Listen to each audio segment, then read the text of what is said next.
Gaurkoan Xaloa Telebista uhartera etorri da bere herriz herriko Itzuliskako lehenbiziko herrira.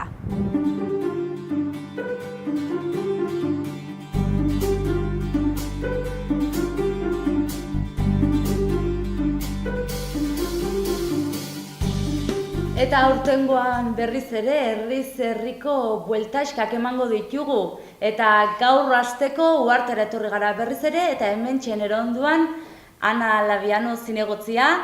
Iepa, egunon berriz ere? Kaixo. Zer moduz? Ongi. Ongi? Bai. Berriz ere hemen gaude. Bai. Eta, hasiko gara, konta iguzu pixko bat, nola dagoen herria kulturalki eta ekonomikoki? Begira, ekonomikoki 4 urte baino egoera hobean gaude. Orduan, iaia 8 milioi euroko zorra genuen, eta aurten milioi batekoa da. Orduan, hori izan da zinfari lurra saldu diogulako, ez? Eta orduan, udarak diru horrekin zorra gutxitu egin du, eta orduan, ekonomikoki egoera jasangarria da, bai. Eta kulturalki, uharten jarraitzen du beti bezala, herri oso mugitua da, talde kultural asko ditu, eta mota askotako ekimenak antolatzen dituzte, eta jarraitzen dute egiten, ez? Eta begira, legealdi honetan kultura zerbitzua municipalizatu egin dugu. Orduan, aldatu egin da pixka bat lan egiteko era, eta oraindikan finkatu egin behar da, eta denbora eman behar zaio ondo antolatu arte, ez? Ze evoluzio eman du azken urteetan herriak? Biztanle kopuruak bikoiztu baino gehiago egin zuen azken 2 hamarkadetan, jende asko etorri zen uhartera bizitzera, jende gaztea, ume asko jaio ziren orduan, eta orain berriz jaiotze tasa hori moteldu egin da, gutxitu da. Eta aurten adibidez, aurreskolak, leheno 2 egoitzetan zirenak, aurten behartuta sentitu da, batean izatea, ez? Eredu linguistikoak izango dira, bermatuko dugu, eta hori da uharte evoluzioa, ez? Eta, pasaren urtean uste dut ere galdetu nizula berdina, zein da ongi gobernatzeko gakoa? Ongi gobernatzeko, guk egiten duguna, alde batetik jendearekin egon, herriko jendearekin egon, beste aldetik udal langilearekin lan egin, hori importantea da. Guretzat importantea da begiratu nola dauden gauza, nola egon behar diren, proposamenak nondik norakoa joten diren, eta importantzia eman ere gauza txikiak zein proiektu handiak, ez? Parte hartzailea ez da gu nahi besteko izan, ez? Baina gaur egungo gizartea oso berekoia delako edo ez dakit, baina hala jarraituko dugu. Bertze urteetan edo, orain dela urte pilo bat ere egia da auzolanak gehiago, jendeak prestatzen zela gehiago edo prestagola parte hartzeko gauzetan, eta gaur egun egia da batzutan kostatzen dela, ez? Kostatzen da. Gazte jendia kostatzen da mugitzea da, ez? Bai. Eta urten bertze galdera berezi batekin torri gara Xaloatikan, eta da nahi dugu jakin, Nafarroako gobernuak lege aurre proiektu batu eskuartean, eta da udal maparen berrantolaketa. Lege proiektu honekin nahi dutena da Nafarroa 11 eskualdetan banatzea. Ze iritzi duzu edo, ze pentsatzen duzu? Proiektua bai ezagutzen dugu, baina oso komplexua da, oso 2 urteko lana izan da. Eta, oinarria jarri dira, hemendik gutxira lege proiektu hori onartuko da, eta, guretzat ongi dago, ongi egina dago, ez? Herriak banatuko dira, batu dira hurbiltasuna eta beharraren arabera, orain dauden, baino hobeto gure ustez. Orain Leitzan adibidez, 10 edo 11 mankomunitatean daude, ez? Eta batekin, besteekin, hori ezin da, hori orduan, guk uste dugu proiektu ona dala, eta,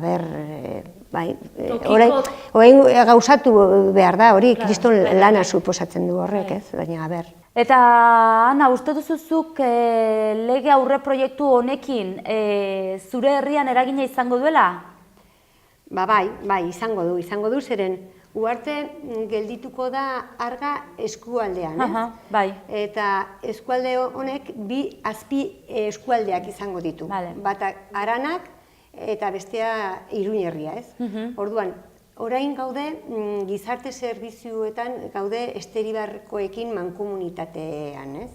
Orduan, gero, Esteribar izango du Aranekin, Ultzama, Goña, inbeste, eta Uharte Iruñerriko beste udalekin, ez? Orduan, gizarte sozialean nabarituko da, banandu egingo geha, eta desberdinak antolakuntza aldetik izango da, ez? Etorkizunera begira, hobekigo. Hombre, Esteribar eta Uharte beharrak desberdinak ditugu. Aspaldik gaude mankomunitatean eta lan egiten dugu horrela, baina nik uste dut hobeto izango da bakoitza bere gizarte zerbitzuak antolatzea. Etorkizunera begira, proiekturik baduzu eskuartean?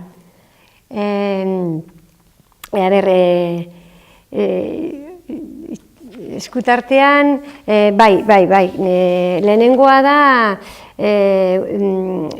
gure hitzat bete behar dugu, eta orduan aurrekontuak parte hartzaileak izan dira, orduan auzokide proposamenak kasu egin behar, ez? Eta aurten erretiratuen egoitza hobekuntzak, ez? Eta hori egingo dugu, elkartea hobetu, sukaldea, biltokia hor zeo zer, hori batea proiektu bada. Bestea da bide seguruak, eskolara juteko bideak aztertu, hobetu eta proiektu bat egin, ez? Neskamutilak erresteko, ez? Eta, proiektu interesantia da.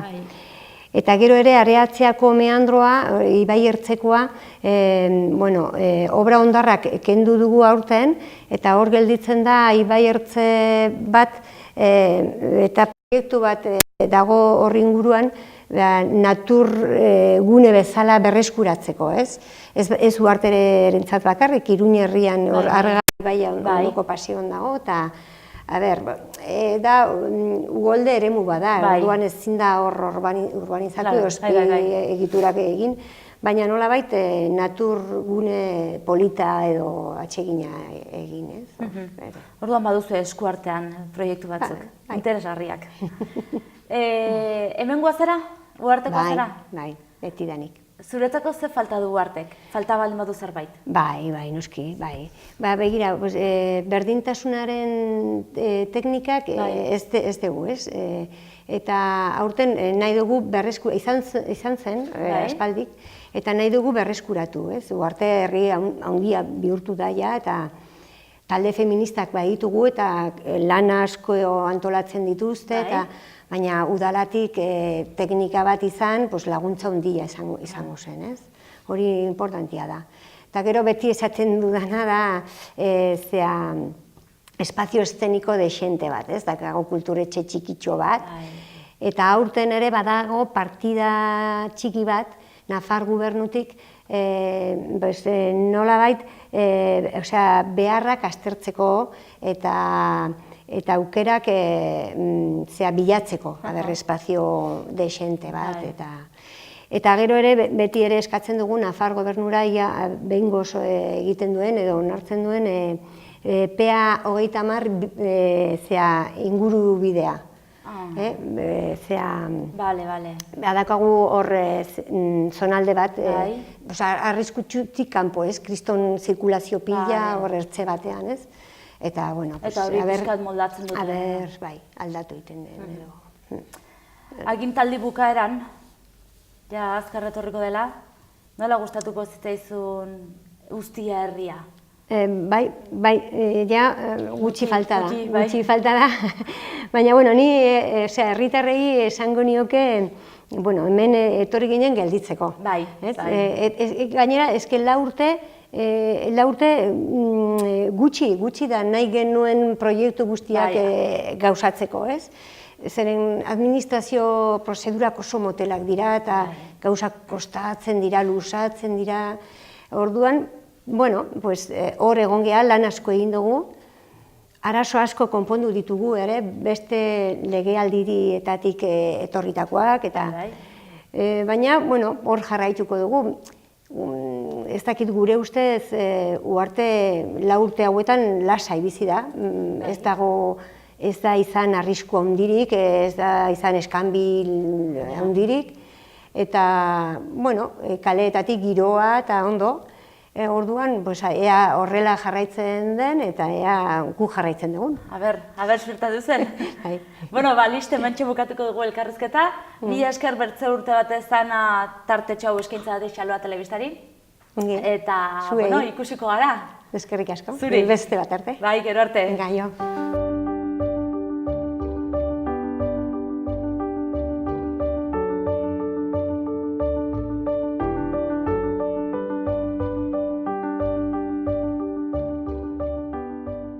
Ana zinegotziakin egon eta gero, Uharte herriaz eta kulturaki herria nola dagoen ikusteko hementxe elkartu naiz, Pilpilean gazte talde feministako kide batzuekin, zehazki Erranta Irati, Odei, Alexia eta Anaiakin, eta beraiek kontatuko dute pixko bat nola dagoen herria kulturalki eta ze gazte mugimendu, edo nola dagoen gazte mugimendua gaur egun. Bueno, lehenbiziko gauza, eskerrik asko tartetxo hau eskaintza bati Xaloa telebistari. Eta bueno, hasiko naiz pixko bat galderakin, bai? Nola eta noiz sortu zen Pilpilean mugimendua? Sortu zen duela 3 urte gutxi gora bera. Eta, bueno, duela denbora asko ikusten genuela beharra telefeminista sortzeko. Orduan, hainbat gazteen artean elkartu ginen eta baki genuen bileratxo bat planteatzea hori aurrera ateratzeko, eta hasi ginen urte oso batean formakuntzak egiten, barne formakuntzak, bakoitzak prestatzen zuen aste batean formakuntza bat zerbaiten inguruan ariketa batzuekin, eta bakoitzak ateratzen zituen bere hausnarketak. Eta hon ginen urte oso bat formakuntzekin, eta gero hortik aurrera begiratu genuen ikusteko herriari begira ze kartenan genuen egin, eta herriari begira lan egiteko. Ez, gauza da, formakuntzak egin genituela, gu ere ez den nuelako gure burua, kapaz da ikusten, talde feminista bat aurrera eramateko. Elkartu ginen jende pilo bat, orain gaude jende oso desberdinak, eta hori hasiera batean ez genekien oso ondo zertaz joan behar zen edo zer egin behar genuen horrekin erlazionatuta, orduan horregatik hasi ginen formakuntzekin. Barne formakuntzekin? Barne formakuntzak, gu egiten genituen gure formakuntzak eta nahi genituen gaiak lantzen genituen eta horrekin gutxinaka hasi ginen herriari hori karpen batzuk ateratzen baino hori. Eta nola antolatzen zarete? Gauza da, gure taldea mixtoa dela. Oraintxe Odei dagoena a tope, baina badaude hor beste batzuk ere nahi dutela gutxinaka sartzen. Eta hori gara adin desberdineko neska eta mutila, elkartzen gara normalean gure bajeran, dugu toki nahikoa guztiek elkarritz egiteko eta azkenean ez dira bilera super formalak, dira informalak eta lagunarteko bilera, ez? Ateratzen dira ideia politagoak edo hobeagoak. Eta hori egiten ditugu bilera batzuk astean behin edo 2 astetan behin eta ikuste pentsatzen dugu zer egin iraganean, aste honetan edo urrengo hilabetean zer egin edo etortzen da data bat oso garrantzitsua 25-en, edozein. Eta pentsatzen dugu zer egin horren inguruan. Ze bilakaria izan du, bueno, egia da, eman duzuela orain dela 3 urte sortu zela taldea, gutxi gora, bai? Ze bilakaria izan du hasi zenetik orain? Karo, pentsatzen dut ezberdin izan zela, hasieran zuetan zen dute formakuntza zuentzako eta orain jarri zarete herriari begira egiten gauzak. Nola baloratzen duzu hori, edo kontatu pixko bilakaria?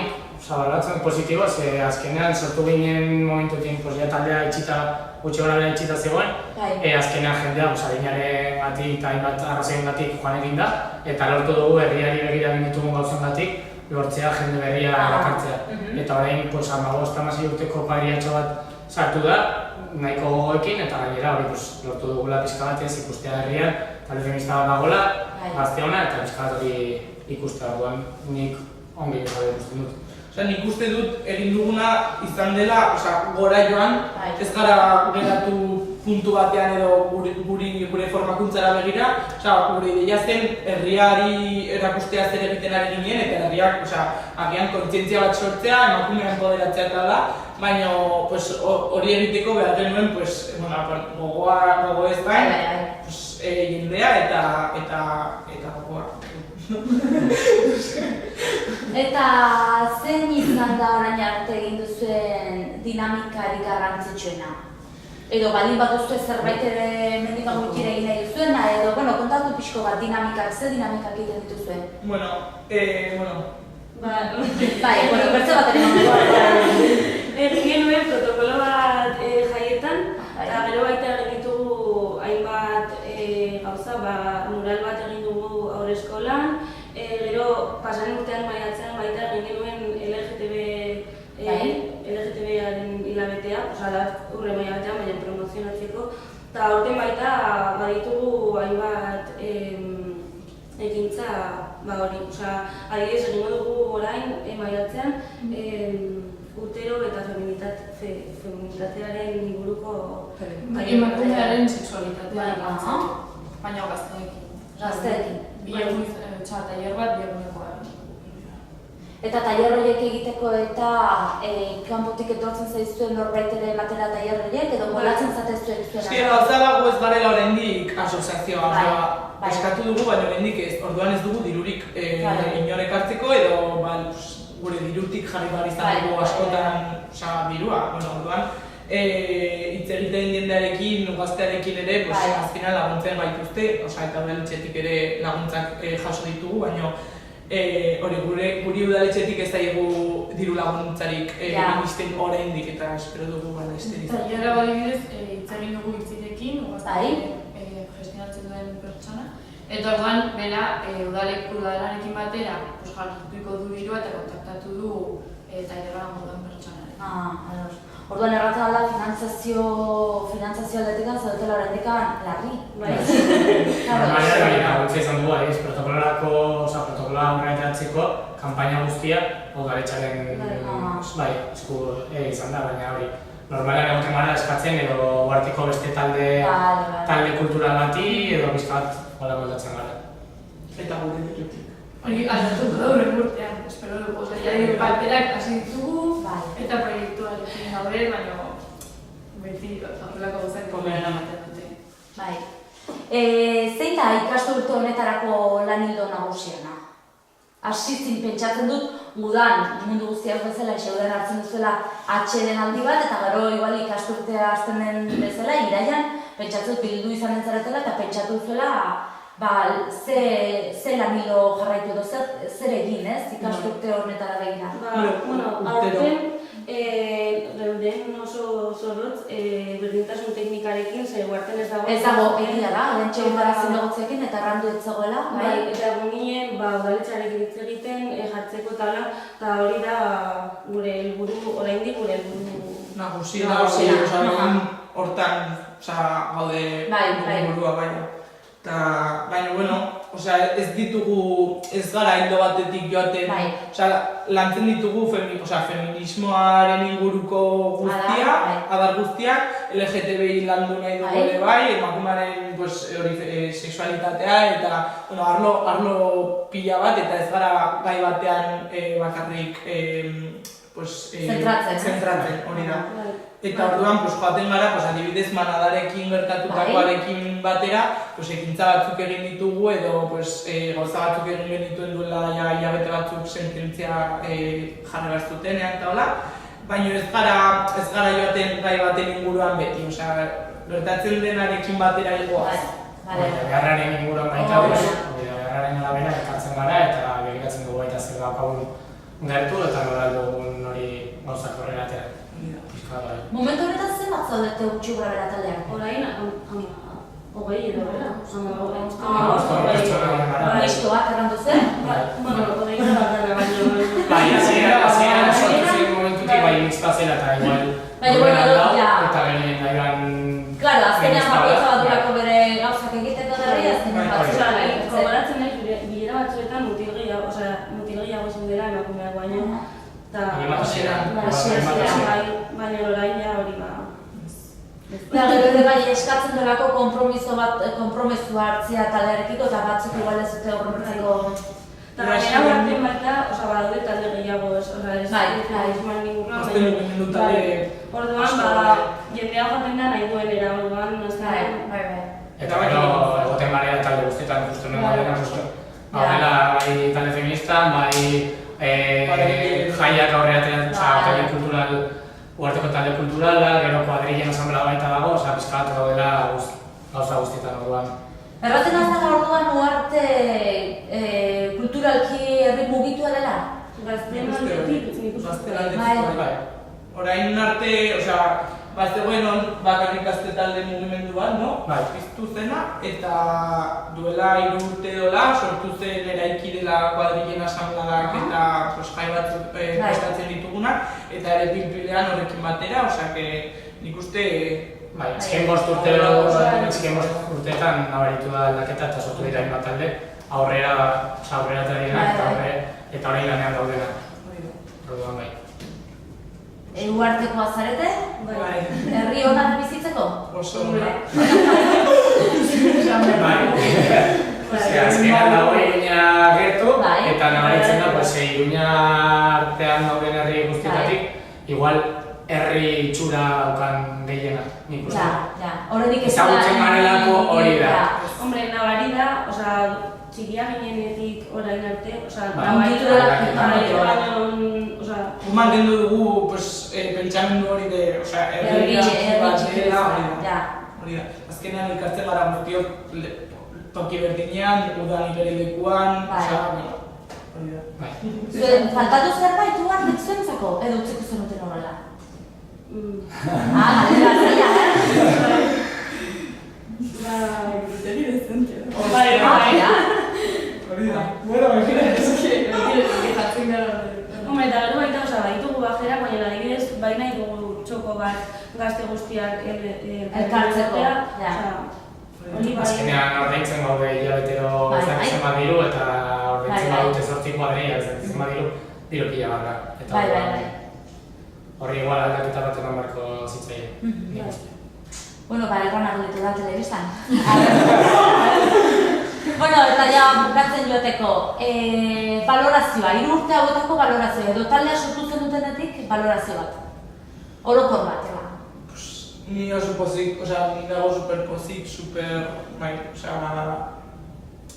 metida a tope, gogoekin. Eta sortu den harremana, eta azkenan lortu dugula jende berri erakartzea eta hori nik uste zailtasuna ekartzen dituela taldea itxita dagoen momentuan, eta lortu dugula horri aurre egiten, eta jende gaztetxoa eta gaudela horretan, eta nik uste nik oso positiboa.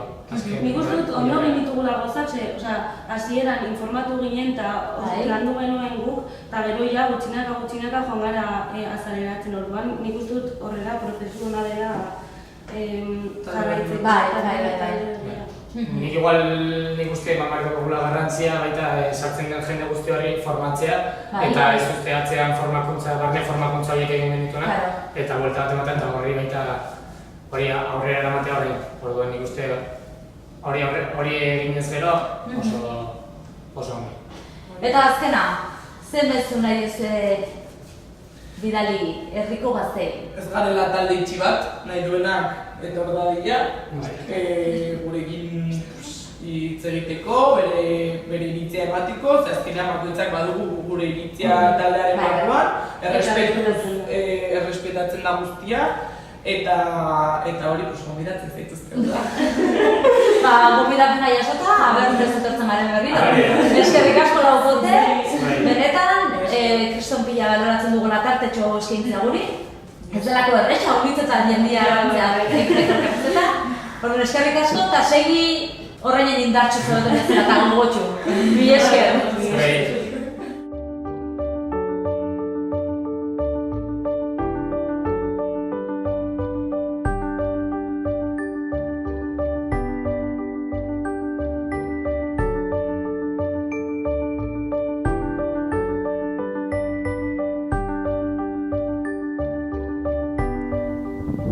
Uharteko bisitakin jarraituko dugu, Ana zinegotziakin egon gara, Pilpilean gazte talde feministakoekin ere egon gara, eta gure uharteko bisita bukatzeko, hementxe uhartear bat, Carlos, Jepa egunon? Bai, egunon. Zer moduz? Ongi eta zuek. Lehenbiziko gauza, mila esker tartetxo hau eskaintza bat Xaloa telebistari. Eta, bueno, ni zurekin elkartu naiz, nahi duterako pixko bat uharte nolako den ikusi edo uharteko ze leku diren garrantzitsuak herriantzako. Eta, bueno, nik uste dut zuk esplikatuko batuzula inorrek, baina hobekiago hemen guazaren ez. Ba. Eta momentu honetan adibidez non aurkitzen gara? Bueno, uharte naiz eta txikia izan, oso leku politak eta desberdinak ditu. Hemen gaudenok, Ferial plazan, bai? Alde Zaharreko oso leku berezia, aintzineko feriak erabiltzen zituzten lekua izan zen, eta oso famatua. Hementxe gauden lekua. Justo, hementxe bertan. Eta, orain oso leku lasaia da, jendea egoteko. Eta, momentu berezienak igual izango dira uharteko festetan. Hemen, ospatzen dugu momentu beroenak, batez ere iaia egunero mai ondoan egiten ditugu bai kostillada, bai kaldereteak, paella, denetarik, bai. Festa egiteko lekua proposa hau. Bai, batez ere, hori eta beste hilabetetan ere gauza desberdinak egiten ditugu. Orduan aspalditikan leku hau garrantzitsua izan zen feriak egiten zirelako, eta gaur egun ere ematen dunez garrantzia handiko lekua da. Bai. Festak eta egiten direlako.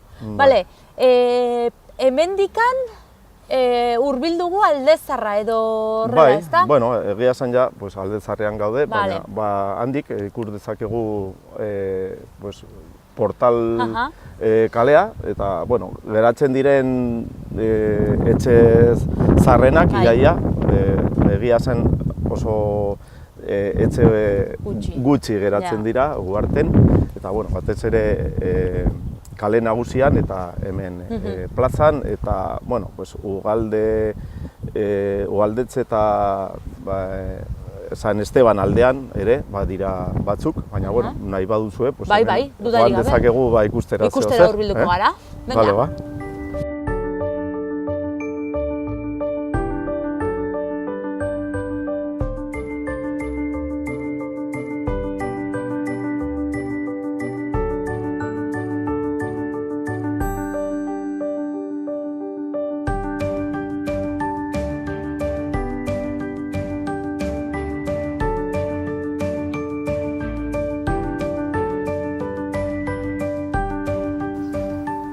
Eta Ferial plazatikan bertan genuen Alde Zaharreko pasabidea, eta hortikan etorri gara Carlosetariek eta gelditu gara hementxe.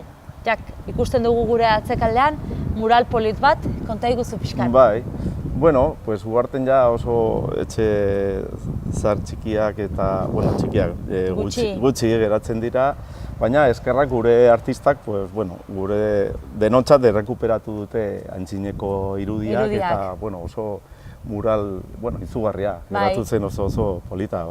Eta hor ikusten den bezala, nabaritzen da pixka bat uharte lehenago nola zen, Bai, justu, hemendik ala zen irudia. Ja, irudia. Bai, hemengo txokoa, Motxoli plaza esaten duena, pues hola izan zen, bai. Eta badu berezitasun bat, ez? Eguraldiaren arabera aldatzen dela pixka bat ikuspegia. Hori bai, kuriosoa da, segun eta ze eguraldia ikusten dugun, pues muraleko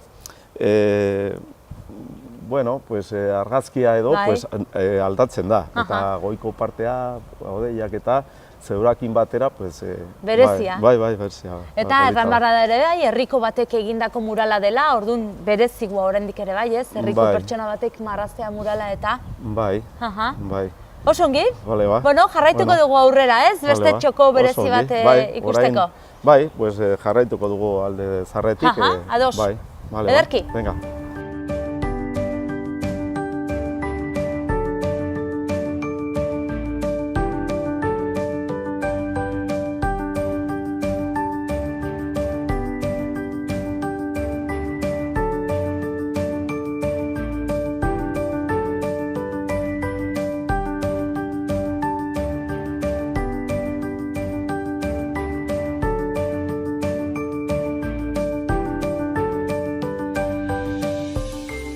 Alde zarretikan paseoan etorri gara bertzeleku batera. Nora ekarri gaituzu? Ze derrepente etxe baten gisakoa da? Nora ekarri gaituzu, Carlos?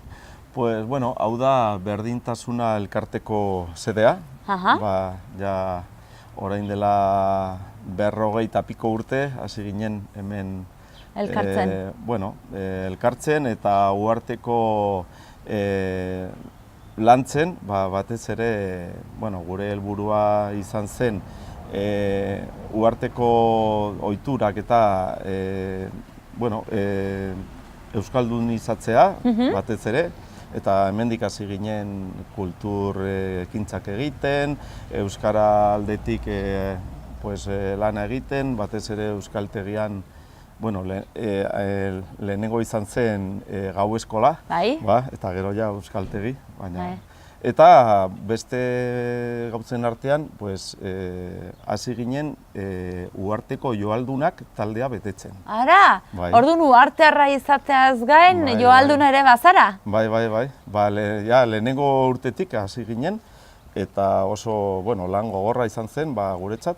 Eta, Zubietako joaldunekin batera, aprobetxatu genuen, eta haiek iragatzi genuen dantza eta nola prestatu behar genuen gauza guztiak. Joan ginen Goizuetara joareak, dunbak erostera, eta beraiekin hasi ginen ikasten, eta onaino, jabadara magu 40 urte iaia. Egia esan, jantzi eta tresna beretziekin 38 urte. Eta hementxe, Berdintasuna elkartean duzue zuen materiala eta edena? Bai. Eta erakusten balin badituzu zer moduz? Sartuko gara? Bai. Agitzongi.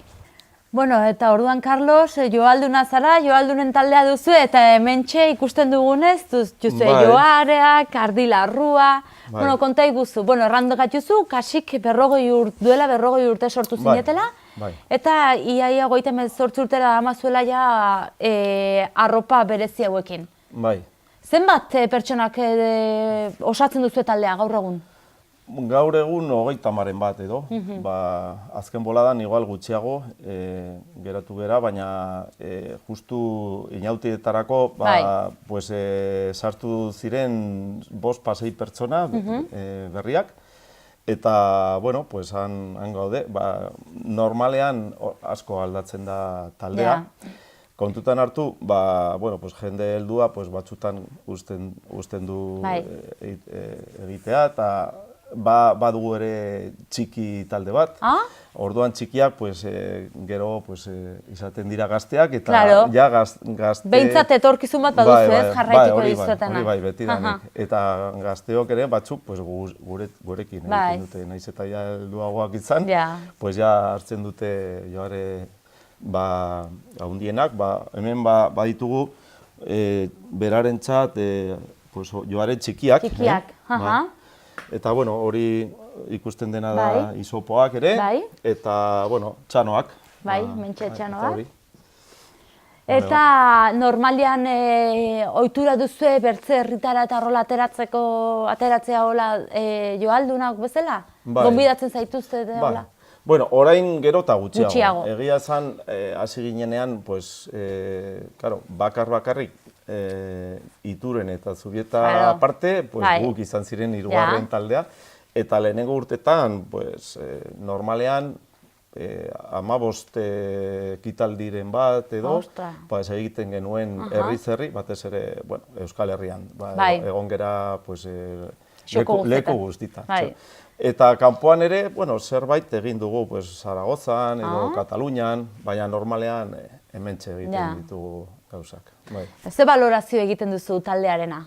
Bueno, oso polita, nik uste Uharten oso, ez bakarrik Uharten, baizik eta bai Iruña herrian, Nafarroan eta Euskal Herri osoan. Eta guretzat oso importantea da halako dantza errekuperatzea eta gure aldetik sendotzea. Uhartetik pasa dira jende asko, egin genuen ja 25 urte ospakizuna, eta han elkartu ginen 60 joaldunen bat edo, egiten, eta iaia denak Uhartetik, ez? Orduan, orain, pensatzen badugu, 100tik gora egin duguna, bai. Eta neskak ere animatu dira. Hasi dire neskak ere? Bueno, orain dela urte batzuk, badira batzuk egin zutelak, eta orain sartu dira beste 3 berriak, eta, bueno, ongi, orduan etorkizunera begira talde ona datorrez. Bai. Azpitik, ederki. Bueno, Carlos, utziko dugu hementxe bisita. Bale, ba. Mila esker tartetxo eskaintzagatik, mila esker zure herria erakustagatik, eta mila esker txoko polita hau erakusteagatik ere. Pues nik ere eskertzen dut zure bizita eta, beste bat arte nahi dutzunean. Etorriko gara, Venga, mila esker, gero arte. Eta goiz guztia Uharten pasatu eta gero haietu zaigu ordua agur errateko, eta guk bertze herri bateko norabidea hartuko dugu. Bertze bat arte.